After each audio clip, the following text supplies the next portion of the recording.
গরিব মানুষ স্বল্পলোক লেখাপড়া করাতে পারছি না, ভালো কিছু কিনতে পারছি না। কোন আর আমাকে দিন যাচ্ছে, অসুখ বিসুখ মেলার কিছু সমস্যা দূর হবে টাকা পয়সা পেলে।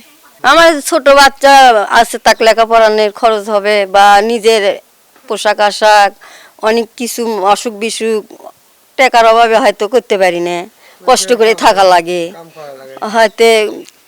এখন অভাবই আছি, মনে করেন কাজেরই সিদ্ধান্ত দিয়ে তুলেছি, ছোট বাচ্চার জন্য হচ্ছে না, বাচ্চা কার কাছে রেখে যেমন হয় না, তো পাইলে আমার অনেক একটা উপকার হবে।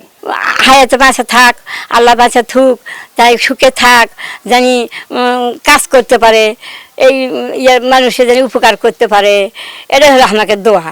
এটা আমাকে উপকার হলে তো দোয়া আমাকে উপকার হবি। আমরা ভাত পানি পাই না, কষ্ট করে খাই, স্বামী নাই। আর আমরা দোয়া করি, নামাজ পড়ে দোয়া করি যে তাই যান বহুত লোকজনকে এরকম যান দেখতে পারে, সেবা করতে পারে। আমরা আল্লাহর কাছে প্রার্থনা করছি, আমাকে মনের আশা আমাকে পূরণ হয়ে গেছে। বর্তমান সরকারের নির্বাচনী ইশতেহারের ছিল, তো সেটার প্রেক্ষাপটে বগুড়া সদর উপজেলায় একটা ওয়ার্ডে এই প্রজেক্টটা পাইলট হিসাবে আমাদেরকে দিয়েছেন, আমরা সেটা কাজ করছি। আমরা মোট 4টা শ্রেণীতে আগে আমরা ভাগ করেছি: হতদরিদ্র, দরিদ্র, নিম্ন মধ্যবিত্ত, মধ্যবিত্ত, উচ্চবিত্ত।